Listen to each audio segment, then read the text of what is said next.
Per favor, podria explicar para la revista Alteritat els motius d'aquesta concentració? Los motivos son venir, ya que viene Rajoy, que no se aparece por Valencia, pues protestar por todo lo que está pasando, protestar por defender a nuestros hijos y nuestros nietos.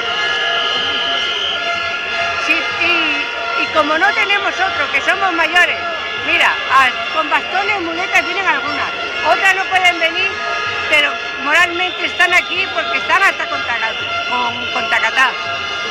Y aquí estamos, no nos van a ver porque no nos ven, pero nosotros tenemos la satisfacción de poder estar aquí y gritar y tocar el pito y hacer lo que sea. Moltes gràcies.